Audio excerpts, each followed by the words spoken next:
थे। फैसला करना था कि 2014 के चुनाव में बीजेपी का प्रधानमंत्री पद का उम्मीदवार कौन हो। राजनाथ जी ने तय कर लिया था नरेंद्र मोदी होंगे।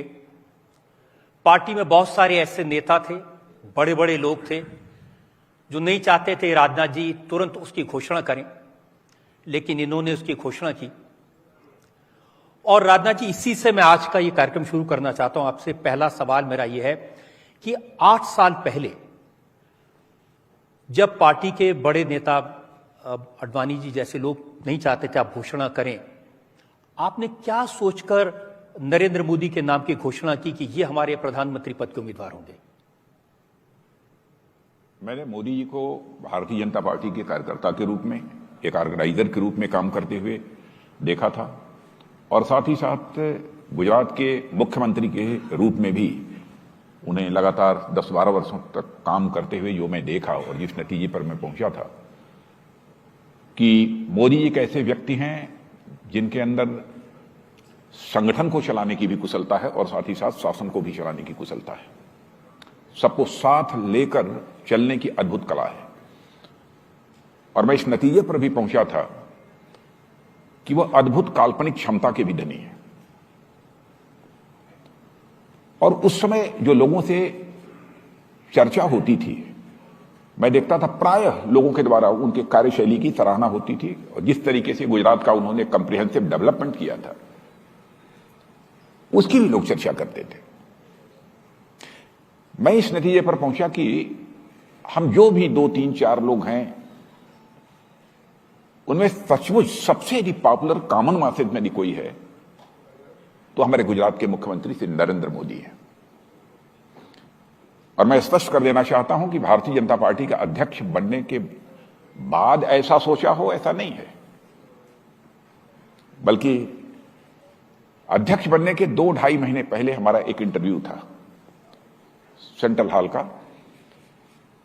उसमें मुझसे पूछा गया था तो मैंने कहा था कि भाई देखिए, जो लोग हैं, हम 2-3 लोग 4 लोग काम करने वाले, कॉमन मैसेज में यदि कोई सबसे पॉपुलर है तो वो नरेंद्र मोदी जी सबसे पॉपुलर है। उससे पहले भी राजनाथ जी जब राष्ट्रीय परिषद की मीटिंग हो रही थी, मुझे ध्यान है आप वहां खड़े थे और आपने कहा था मैं अध्यक्ष होने के तौर पर 3 बार चुनाव जीतने वाले नरेंद्र मोदी को खुद माल्यार्पण करना चाहता हूं, और वो परंपराएं तोड़कर आपने वो किया था।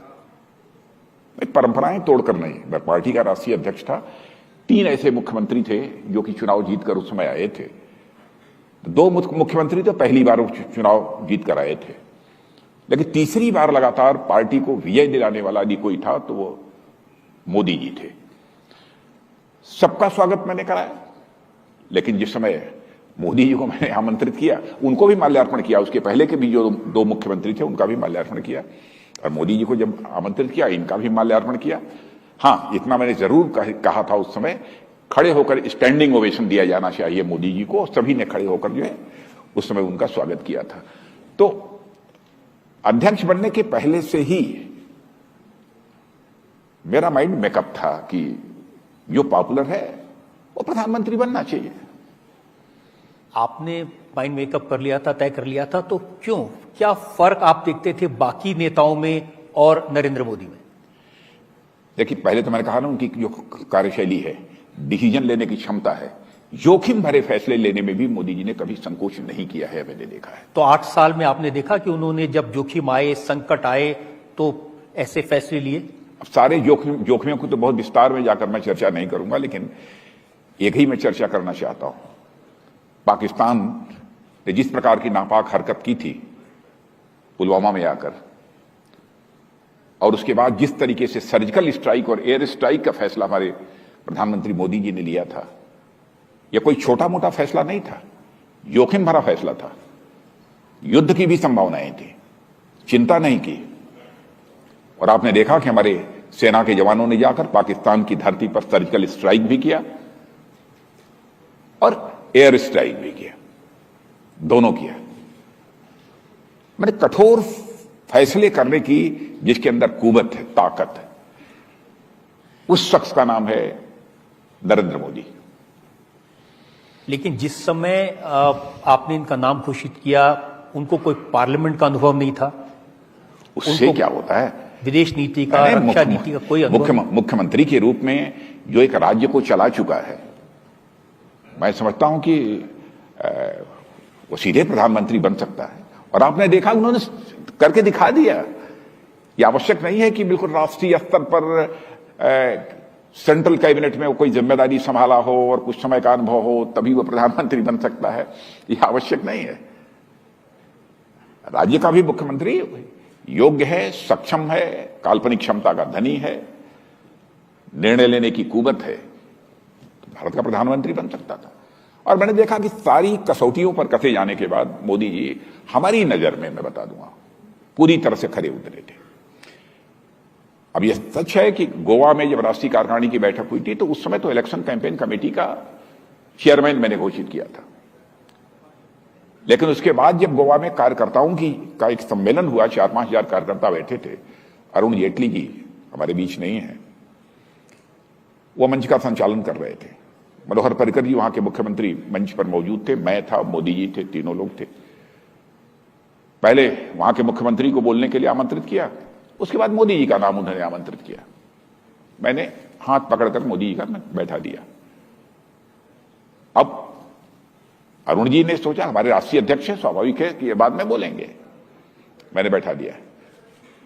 तो अचंभित थे मोदी जी कि हमारे अध्यक्ष क्या कर रहे हैं। लेकिन मैं खड़े होकर तुरंत सिरे माइक पकड़ लिया और मैंने कहा कि इस समय देश किसी राष्ट्रीय अध्यक्ष को नहीं सुनना चाहता है, बल्कि देश किसी जन नेता को सुनना चाहता है। इसलिए मैं पहले खड़ा हो गया और बाद में मोदी जी को आमंत्रित किया गया। अब मोदी जी फिर अपना विस्तार में उन्होंने अपनी सारी बातें रखी। और मैं मानता हूं कि व्यक्ति को जब फैसले करने का अवसर मिले तो न्याय की कसौटी पर उसे पूरी तरह से खरा उतरना चाहिए।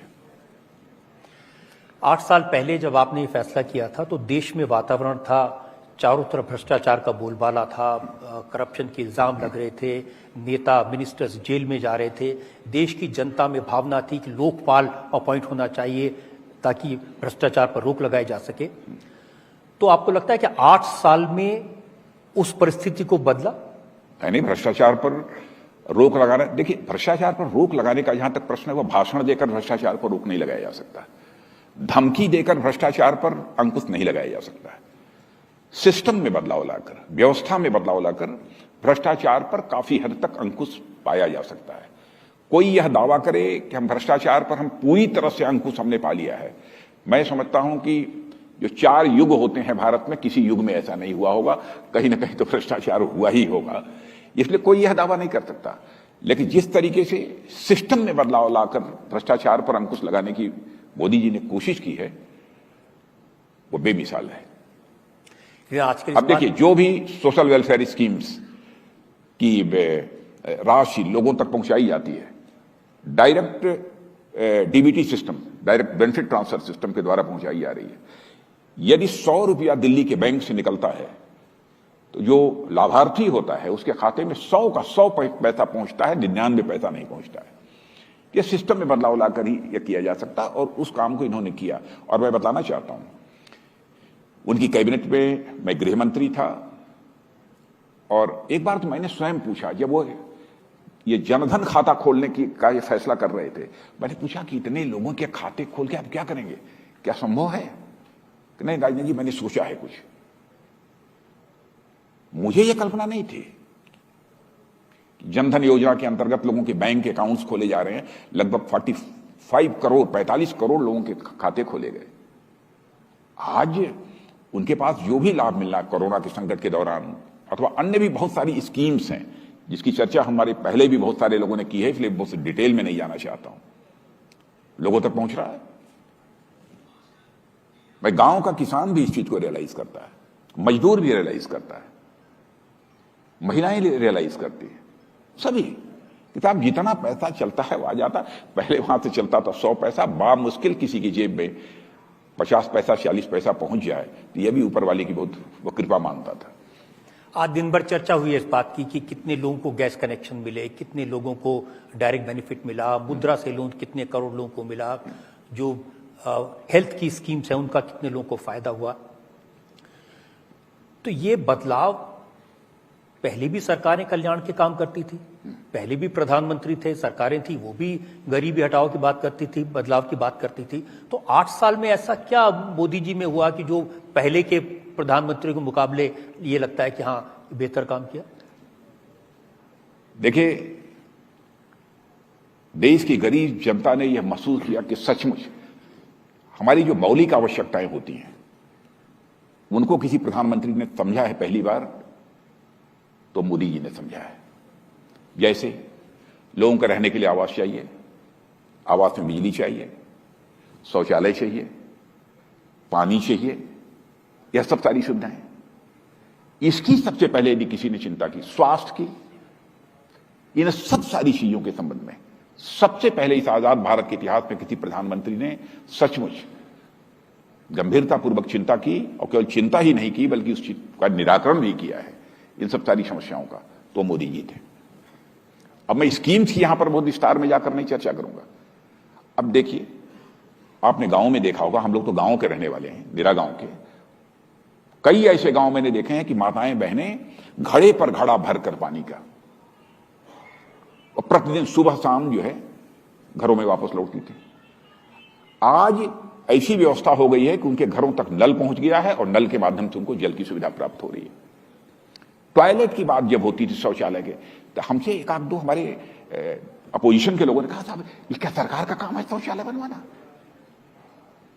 माने कोई संवेदनशील प्रधानमंत्री इस काम को कर सकता है। झोपड़ी में रहने वाली माताओं बहनों की भी इज्जत होती है। यह संवेदना वह मोदी जी के अंदर थी। तो कहां से आइडियाज आते हैं उनको? मैंने जो भी बातचीत होती है, मैं देखता हूं कि अद्भुत काल्पनिक क्षमता के व्यक्ति हैं। उनको देखकर सामान्य बातचीत आप करेंगे तो आपको एहसास नहीं होगा, लेकिन है काल्पनिक क्षमता है। क्योंकि हम लोग इलेक्शन जब चल रहा था 2014 का, जब साथ कैंपेन के लिए जाते थे, वो चूंकि प्रधानमंत्री के कैंडिडेट थे, उम्मीदवार थे, और मैं पार्टी का अध्यक्ष था, तो मुझे स्वयं भी बातचीत होती थी, तो मैं देखता था कि काल्पनिक क्षमता के मामले में अनपैरेलल थे। ये बहुत सारे लोग कहते हैं कि सब डरते हैं मोदी जी से, कोई उनके सामने बोल नहीं सकता। क्यों डरते हैं? जो गड़बड़ करते होंगे वो डरते हैं, और गड़बड़ करने वालों को डरना भी चाहिए। गड़बड़ करने वालों को डरना भी चाहिए। और हुकूमत बिना, जो अपराधी हो या किसी भी प्रकार का अपराधी हो, उसमें आर्थिक भी शामिल होते हैं, उन लोगों के दिल में दहशत तो होनी ही चाहिए शासक की। लेकिन मैं गड़बड़ किया तो एक बिल्कुल मुझे उल्टा कर देगा। वैसा डरना नहीं, जैसे उनके साथ जो काम करते हैं, बहुत सारे लोग कहते हैं जैसे आप होम मिनिस्टर रहे हैं, डिफेंस मिनिस्टर हैं, सारे फैसले तो पीएमओ करते हैं, सारे फैसले मोदी जी करते हैं। नो, ये यदि परसेप्शन है बाहर तो गलत है। अपने कैबिनेट के कोलीग से बातचीत करते हैं, समय देते हैं, और उसको कॉन्फिडेंस में लेकर ही वो फैसले करते हैं। यदि उनको यदि कोई फैसला करना हुआ, भाई कुछ फैसले तो प्रधानमंत्री को करना भी चाहिए। मैं भी उत्तर प्रदेश का मुख्यमंत्री रहा हूं, मैं जानता हूं। यदि वह प्रधानमंत्री कुछ ऐसे फैसले करते हैं तो मैं समझता हूं कि वो कोई अनुचित नहीं है, करना भी चाहिए उनको। लेकिन प्राय अपना कैबिनेट मंत्री से फैसले करते हैं, परामर्श करनी होती है तो प्रधानमंत्री जी से परामर्श करते हैं लोग। जो आप जैसे रक्षा मंत्री हैं, तो आपको अपने मंत्रालय के फैसले करने की पूरी आजादी है, कोई इंटरफेरेंस नहीं। और मैं गृह मंत्री था तब भी और आज भी। और आप जानते हैं कि मैं बहुत ऐसे असत्य नहीं बोलता हूं, मैं ये भी बता दूं आपको। मैं इसीलिए आपसे ये बातें पूछ रहा हूं क्योंकि ये बातें और कोई खुल के शायद बताए नहीं। मुझे नहीं मालूम है कि किसी को मैंने अपॉइंट कर दिया हो और हमारे मोदी जी ने कभी उसमें कोई कलम चलाई हो, मुझे आज तक नहीं याद है। लगभग सैकड़ों लोगों की डायरेक्टर जनरल होते हैं पैरामिलिट्री फोर्सेस के, हमारे यहाँ के पुलिस कमिश्नर होते हैं, बहुत सारे लोग, जो भी हमने फैसला किया होगा उस पर कभी उन्होंने कलम नहीं चलाई। हां, समय समय पर वो हमारे प्रधानमंत्री हैं, हमारे नेता हैं, मैं परामर्श भी करता रहता हूं। 8 साल के काम का जब जिक्र हमने शुरू किया था तो आपने पाकिस्तान की बात की थी कि कैसे पाकिस्तान को घर में घुसकर मारा, जो सर्जिकल स्ट्राइक किया, एक सबक सिखाया। लेकिन पाकिस्तान अभी सुधरा तो नहीं। अभी सुधरा कि नहीं, लेकिन कुछ समझ गया है, समझता तो होगा, समझता तो। भारत ने यह सिद्ध कर दिया है रक्षा के मामले में कि हम पारंपरिक लड़ाई में भी विजय हासिल करेंगे और आधुनिक लड़ाई में भी हम विजय, आधुनिक लड़ाई तरीके से जो लड़ाई लड़ी जाएगी उसमें भी विजय हासिल करेंगे। 8 साल पहले चीन हमारा दोस्त था, उसको झूला भी झुलाया शी जिनपिंग को यहां बुलाकर, लेकिन अब वो हमें झूला झुला रहे हैं। झूला झुलाया? अरे हमारे यहां तो अतिथि देवो भव, जो भी अतिथि होता है उसका सम्मान करने की हमारी भारत की एक तो परंपरा है, यह शिष्टाचार का तकाजा है। जितनी अधिकतम आवभगत हो सकती है वो हमारे यहां की जाती है अपने अतिथि की, वैसे अतिथि के रूप में उनका स्वागत किया था। लेकिन आपको नहीं लगता कि 8 साल में दुनिया के बाकी देशों से बहुत संबंध सुधरे, लेकिन चीन से हमारे संबंध बिगड़े? आज चीन हमारे दुश्मन की तरह सीमा रेखा पर खड़ा है। उसके लिए भारत उत्तरदायी नहीं है। चीन को इंट्रोस्पेक्ट करना चाहिए, लेकिन मैं जानता हूं चीन इंट्रोस्पेक्ट नहीं करेगा। अब कुछ लोगों का विस्तारवादी जो एक सोच होती है उसके कारण वो ऐसी बात नहीं सोच सकते हैं, लेकिन मैं समझता हूं कि उनके मंसूबे कभी भी कामयाब नहीं होने पाएंगे।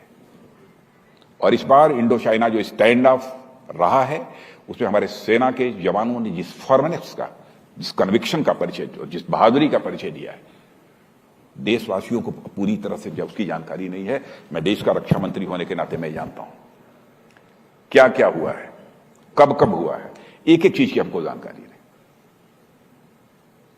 लेकिन हम तो, और मैं कहना चाहता हूं उसकी जितनी भी सराहना की जाए, हमारे चाहे आर्मी हो, चाहे हमारी एयरफोर्स हो, नेवल हो, फोर्स जिस तरीके से तैयारी इन लोगों ने की थी, अनएक्सपेक्टेड था हमारे लिए भी। यदि मैं न रक्षा मंत्रालय में होता तो शायद मुझे न जानकारी होती।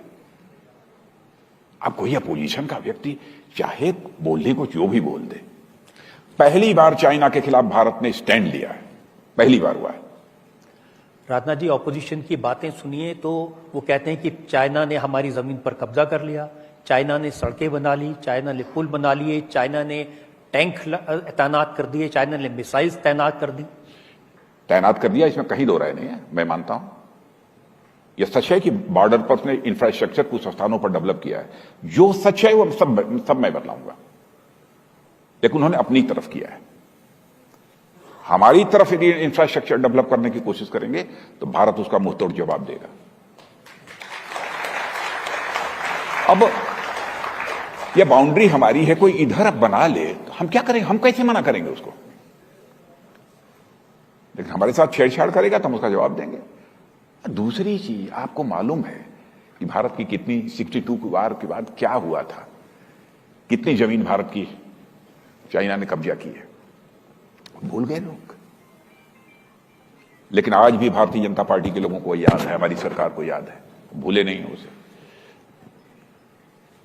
अब जो कांग्रेस ने अपना एनालिसिस जारी किया है 8 साल के ऊपर, तो उसमें वो यही कह रहे हैं कि चीन हमारी सीमा में घुसकर बैठ गया और हम कुछ नहीं कर रहे हैं। क्या? कहां घुस के बैठ गया? हमारी सीमा में, हमारे घर में। अच्छा पता नहीं कौन सा उनका घर है।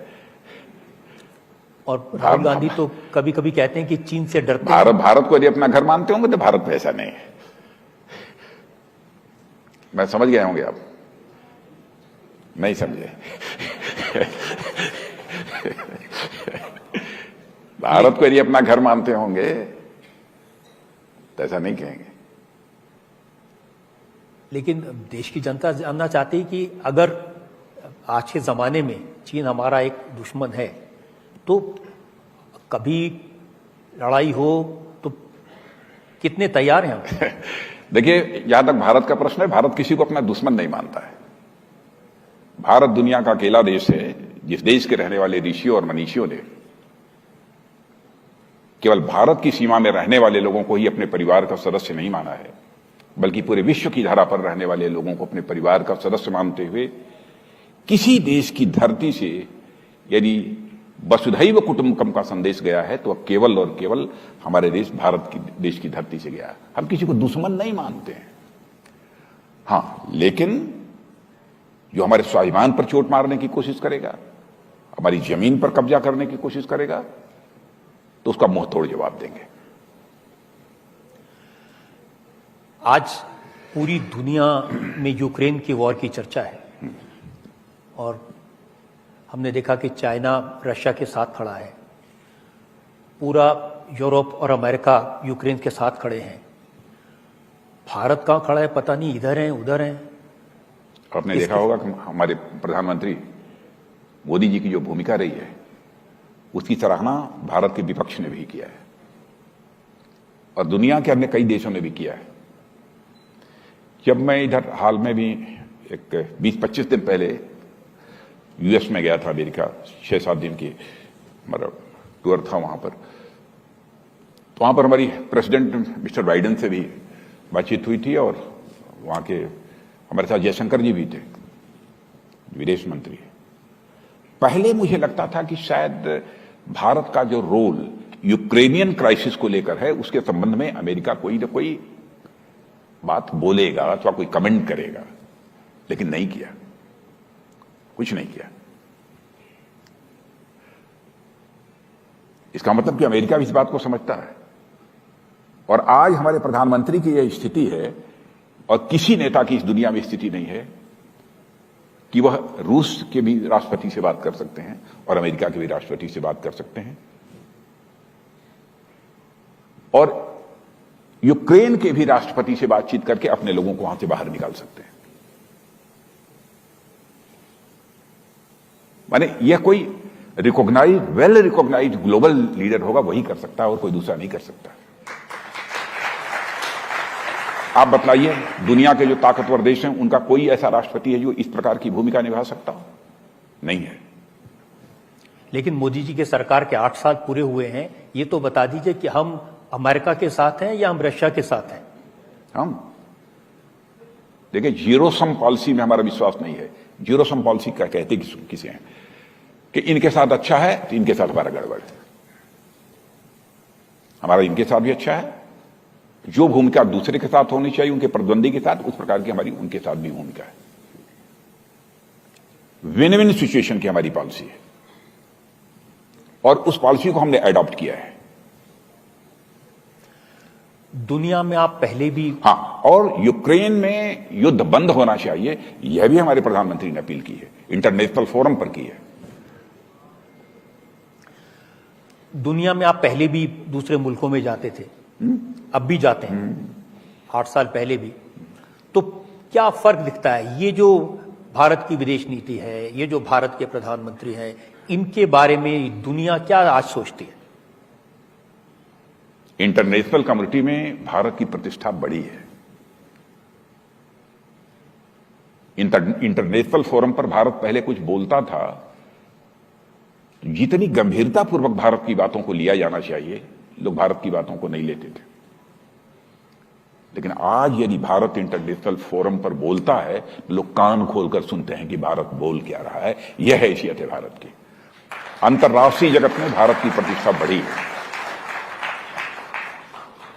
यह अब थोड़ी हमारे देश की और एक चीज बता दें, भारत की बात है, प्रधानमंत्री के बारे में भी यदि कहीं कोई क्राइसिस होती है तो भारत के प्राइम मिनिस्टर नरेंद्र मोदी जी का क्या रोल है, इस पर भी दुनिया के लोगों की नजर रहती है।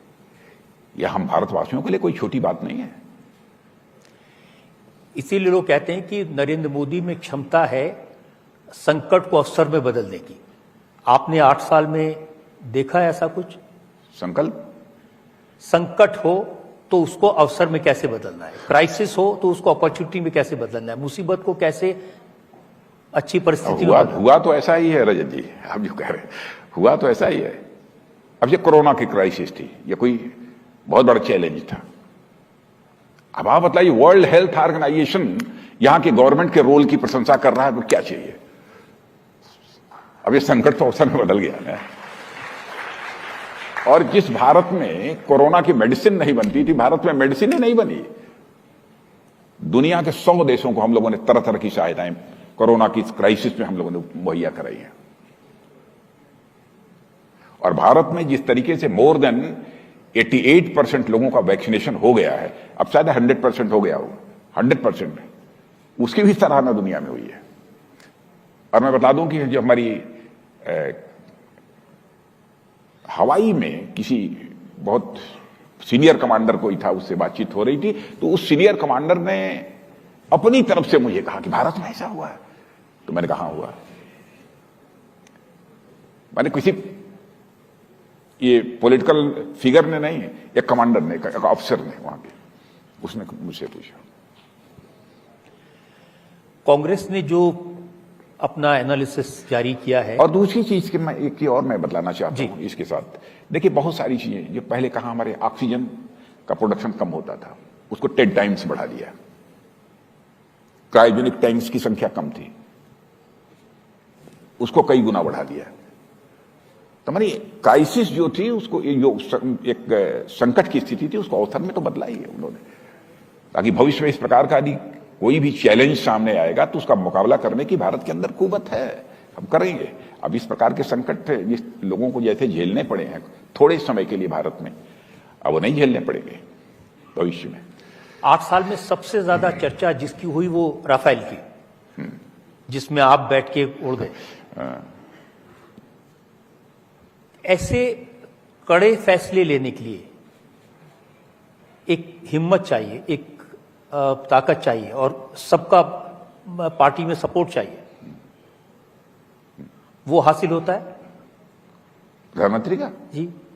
कड़े फैसले लेने के मामले में मुझे बताने की नहीं जरूरत नहीं है, सारा देश मानता है कि कड़ा फैसला यदि कोई ले सकता है तो उस शख्स का नाम है नरेंद्र मोदी। ये सभी जानते हैं, हमसे क्यों पूछ रहे हैं, आप भी जानते हैं। इस मामले में अनपैरेलल है। मुझे स्वयं आश्चर्य होता है, कई बार मैं कहता हूं ये कैसे आपने कर दिया, कहे यार हो गया। आजकल 2 सवाल बार बार पूछे जा रहे हैं, और विरोधी दलों की तरफ से, कांग्रेस की तरफ से। देश में सरकार अपनी 8 साल की उपलब्धियों की चर्चा कर रही है, लेकिन ऐसे समय में जब महंगाई बहुत बढ़ गई, जब गैस सिलेंडर की कीमत बढ़ गई, जब पेट्रोल की कीमत बढ़ गई। देखिए, यूक्रेनियन क्राइसिस के कारण और कोरोना के इस क्राइसिस के कारण, इस संकट से सारी दुनिया को जूझना पड़ रहा है, केवल भारत को ही नहीं। आर्थिक दृष्टि से, इकोनॉमी की साइज की दृष्टि से, वैसे भी देखा जाए तो दुनिया का सबसे बड़ा इसमें ताकतवर देश तो अमेरिका है, सबसे बड़ी इकोनॉमी उसकी है।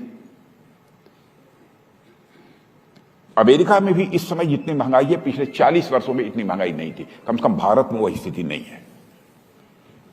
कांग्रेस के समय इससे भी अधिक महंगाई रही है, जबकि कोई चुनौती नहीं थी, कोई चैलेंज नहीं था। सप्लाई चेन जिस तरीके से यूक्रेनियन क्राइसिस के बाद ध्वस्त हुई है, कोरोना के संकट के समय जिस तरीके से सप्लाई चेन प्रभावित हुई है,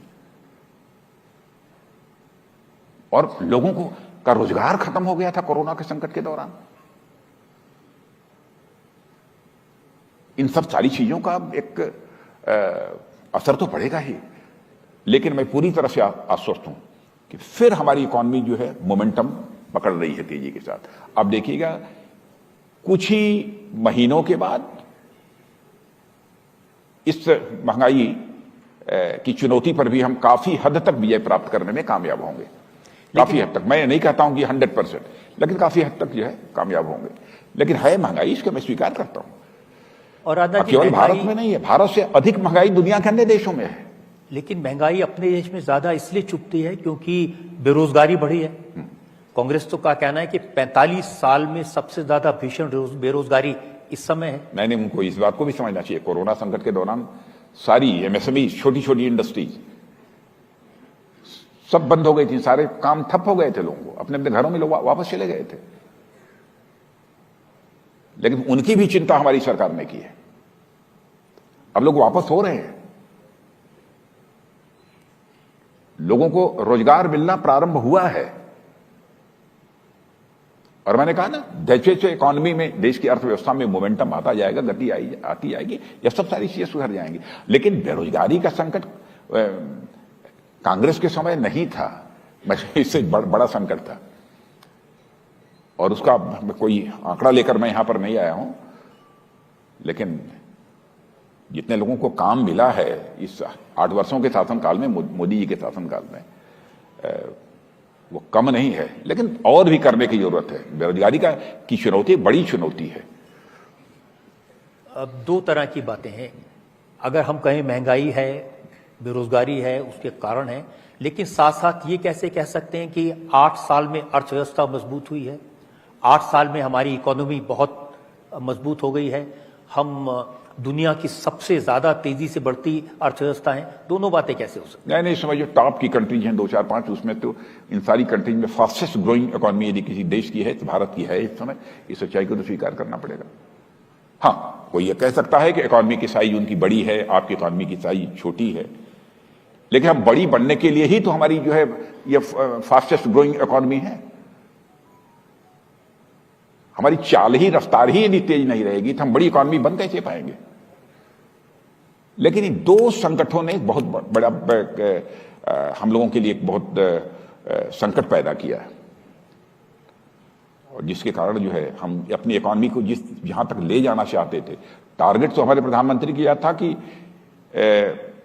इसको हम जल्दी से जल्दी 2024 तक हम $5 ट्रिलियन की इकोनॉमी अपने भारत की, इस टारगेट को अचीव कर लें। लेकिन अब दोनों इतने बड़े संकट थे कि चाहते हुए भी वो संभव नहीं हो पाया था। कोरोना का, यूक्रेन का संकट तो अब आया है, लेकिन राहुल गांधी जैसे नेता तो शुरू से कहते हैं ये मोदी जी 2-4 उद्योगपतियों के लिए काम करते हैं, सूट बूट की सरकार, अंबानी अडानी की सरकार, ये 2-4 उद्योगपतियों के लिए काम करते हैं। उनकी बातों का जवाब देना चाहिए। अब ये सारे लोग जानते हैं वह किसकी सरकार है। गांव में जो लोग पहले झोपड़ी में रहते थे उनसे जाकर पूछ लें, गांव के मध्यम वर्गीय परिवारों से पूछ लें, शहर के मध्यम वर्गीय परिवारों से पूछ लें,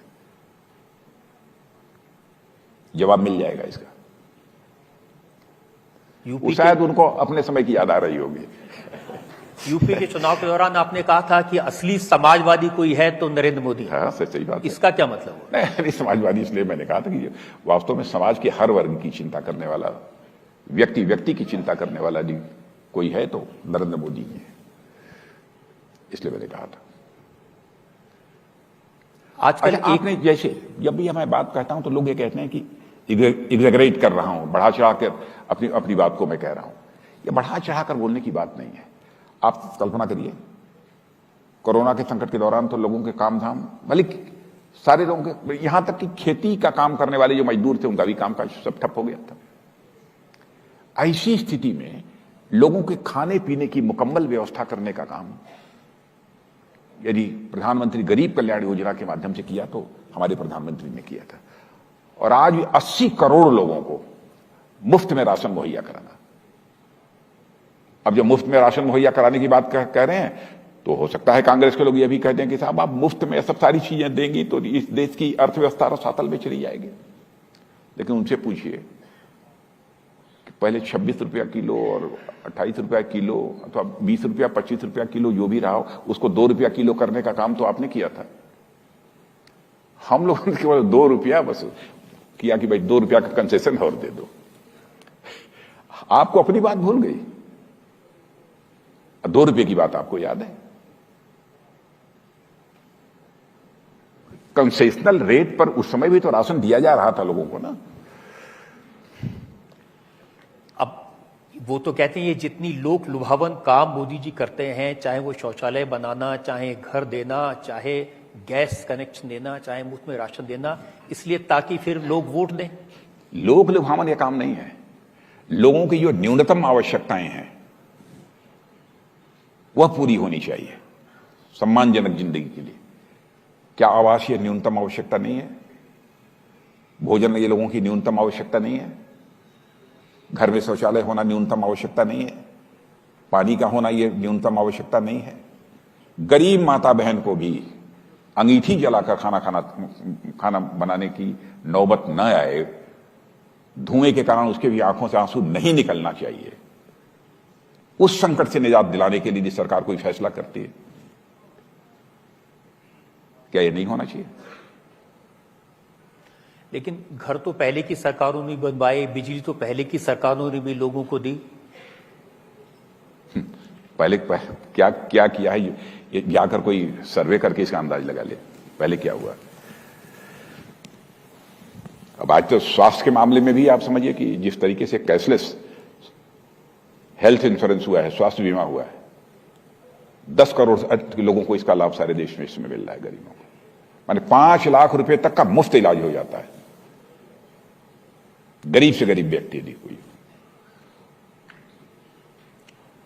8 साल में नरेंद्र मोदी ने सबसे ज्यादा क्या बदला इस देश में?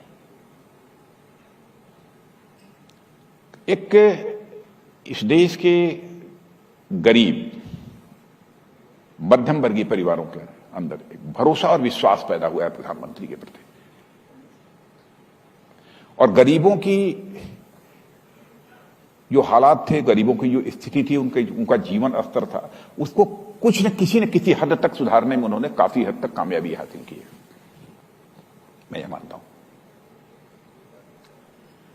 और देश की जनता में यह भरोसा पैदा हुआ है कि देश के मान सम्मान स्वाभिमान पर भी यदि कोई संकट आएगा, कोई चुनौती सामने आएगी, तो प्रधानमंत्री उसका मुकाबला ही नहीं करेंगे बल्कि उस पर विजय प्राप्त करने में कामयाब होंगे। यह भरोसा और विश्वास लोगों के अंदर पैदा हुआ है। लेकिन समाज में एक ऐसा बड़ा वर्ग है, हमारे जो मुसलमान भाई बहन हैं, उनके दिलो दिमाग में आज भी भरोसा नहीं है। उनको लगता है कि, और उनके नेता बार बार कहते हैं कि उन्हें डराया जा रहा है नरेंद्र मोदी के राज में। नहीं, मतलब ये बात सही है कि अपोजिशन के लोगों के द्वारा उनको गुमराह किया जाता है। जो कुछ भी हो रहा है भारतीय जनता पार्टी के कारण ये हो रहा है, लेकिन भारतीय जनता पार्टी सभी को साथ लेकर चलना चाहती है। जैसे मैं पूछूं, आवास की सुविधा मिल रही है तो क्या हिंदू मुसलमान के आधार पर कोई भेदभाव किया है? पानी की सुविधा मिल रही है, क्या हिंदू मुसलमान के आधार पर कोई भेदभाव किया है? यदि हेल्थ इंश्योरेंस की सुविधा यदि मिल रही है तो क्या हिंदू मुसलमान के आधार पर भेदभाव किया है? भेदभाव करने का प्रश्न ही नहीं उठता, चाहे वो किसी भी जाति, किसी पंथ अथवा किसी मजहब का क्यों न हो। ये आपकी बात सही है कि राशन में, सड़क में, गैस में, आवास में कोई भेदभाव नहीं है, लेकिन उनको लगता है कि बहुत ज्यादा हिंदू मुसलमान का टकराव। कहां? अब जैसे राम जन्मभूमि का मामला था, अयोध्या का मामला था, तो उसमें क्या मोदी जी ने कुछ किया? न्यायालय का जो फैसला था, राम मंदिर बन रहा है। आज भी जो विवाद चल रहे हैं यदि न्यायालय में है तो मैं समझता हूं कि न्यायालय के निर्णयों की प्रतीक्षा करनी चाहिए, उस पर तो सबका विश्वास है। लेकिन मोदी जी ने कभी बोला हो, ऐसा कभी नहीं हुआ है। लेकिन ये ठीक है कि राम मंदिर का फैसला हुआ, उसको सबने स्वीकार किया, भव्य राम मंदिर बन रहा है, ये बड़ी बात है। लेकिन काशी विश्वनाथ में ज्ञानवापी मस्जिद को लेकर अब मुस्लिम नेता कह रहे हैं कि हमारी मस्जिदों पर कब्जा करने की कोशिश हो रही है। कहां कब्जा कर लिया? मोदी जी गए थे कब्जा करने। मोदी जी ने इतना किया था, काशी विश्वनाथ मंदिर जो अपना था, उस मंदिर को एक भव्य स्वरूप मोदी जी ने काशी में दिया है। एक काम किया है, ज्ञानवापी कब्जा कराने के लिए मोदी जी गए थे। भाई वहां के कुछ लोग कोर्ट चले गए, मामला सब जुडिस है, कोर्ट के निर्णय की प्रतीक्षा करिए। लेकिन जब ऐसी घटनाएं होती हैं तो माहौल तो बिगड़ता है। अब कोई कोर्ट में चला जाए उसे कारण माहौल नहीं बिगड़ना चाहिए ना। आप लोग बिगड़ रहा है आजकल। आज भी हमारे कार्यक्रम में मौलाना मदनी आए थे, उन्होंने कहा कि एक भय का वातावरण है। मुसलमानों को लगता हमारी है? सरकार किसी भी भारत के नागरिक के मन के अंदर भय का भाव पैदा करके सरकार नहीं चलाना चाहती है, बल्कि उनके अंदर एक विश्वास का भाव, सेंस ऑफ फियर नहीं बल्कि एक सेंस ऑफ कॉन्फिडेंस लोगों के अंदर पैदा करके हम इस देश को आगे बढ़ाना चाहते हैं। आप कह रहे हैं कि मोदी जी के राज में मुस्लिम भाइयों बहनों को डरने की जरूरत नहीं है? नहीं, बिल्कुल नहीं डरना चाहिए। जैसे हिंदू, सिख, ये सब सारे लोग भाई, ये सब हमारे वो हैं, वैसे ही हमारे मुस्लिम भाई भी हैं इस देश के। हम उनको अपना भाई मानते हैं। उनकी तो शिकायत यह है कि उनके मजहब के काम में इंटरफेरेंस हुआ पिछले 8 सरकार साल ने में। कहां हस्तक्षेप किया है? देखिए, 3 तलाक उनका मजहबी मामला था, उस पर कानून बना दिया मोदी जी की सरकार ने। मजहबी मामला नहीं। देखिए, माताएं बहनें चाहे किसी भी जात, किसी भी कौम, किसी की वो हो, अब ऐसा कैसे होगा कि आपने शादी कर लिया और 3 बार कह दिया तलाक तलाक तलाक, आप चाहे तो उसको छुट्टी कर दें? तो ये कोई मजहबी मामला कहकर इसको चुनौती नहीं दे सकता। ये फैसला बिल्कुल सोच समझ कर हुआ है और हमारी समझ से उचित फैसला है। और दूसरी चीज, यदि उचित फैसला न होता अब तक कोर्ट इसको स्ट्रक डाउन कर दी होती। ये भी कहा जा रहा है कि जो आर्टिकल 370 हटाने का फैसला था, ये भी कश्मीर के मुसलमानों को डराने के लिए, उनको नीचा दिखाने के लिए। ये तो संविधान में ही लिखा होता है, धीरे धीरे धारा 370 घिसते घिसते अपने आप समाप्त हो जाएगी। यह तो संविधान में लिखा हुआ था। कितने समय में घिसेगी? अब आ गया था समय, घिस गई ही नहीं बल्कि समाप्त हो गए धारा 370।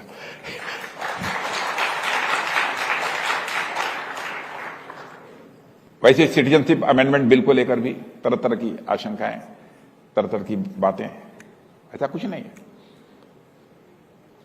ये आपने खुद ही जिक्र कर दिया, क्योंकि सीए को लेकर, आर्टिकल 370 को लेकर एक भावना तो पैदा की गई है।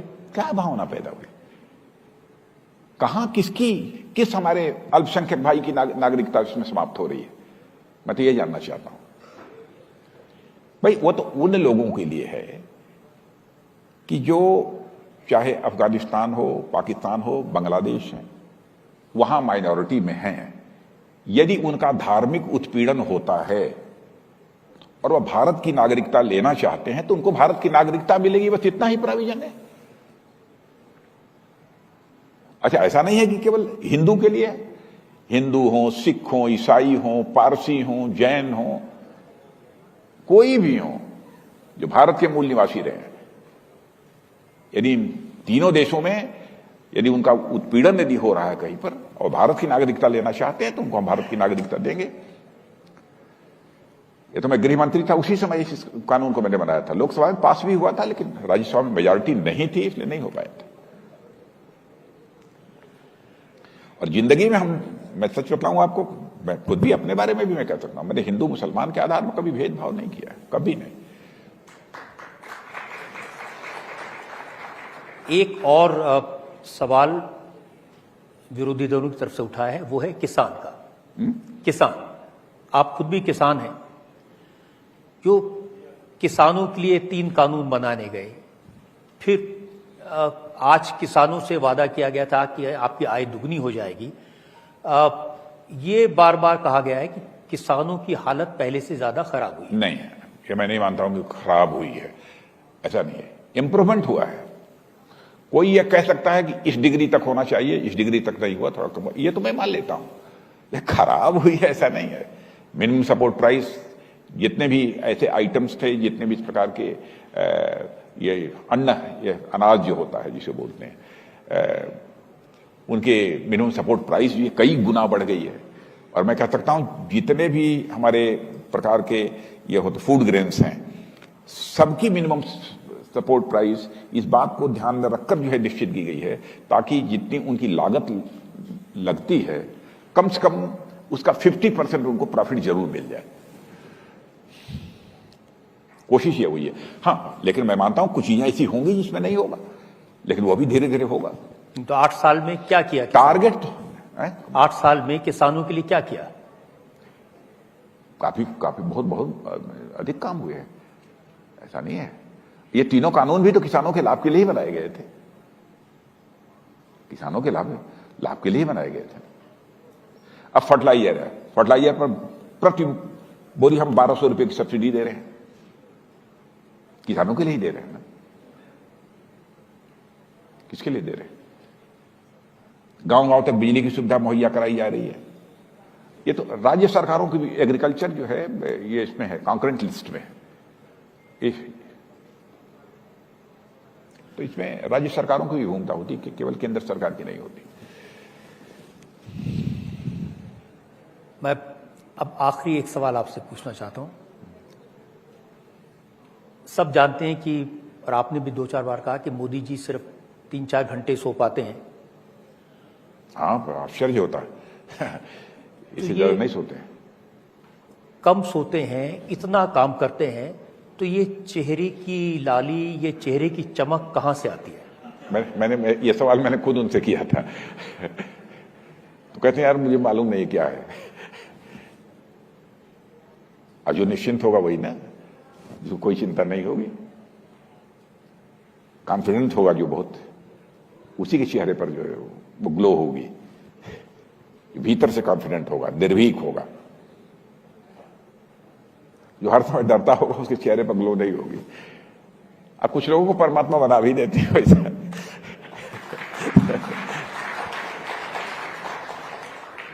राजनाथ जी, आपका बहुत बहुत धन्यवाद। नरेंद्र मोदी के 8 साल पर आपने हर साल जब जवाब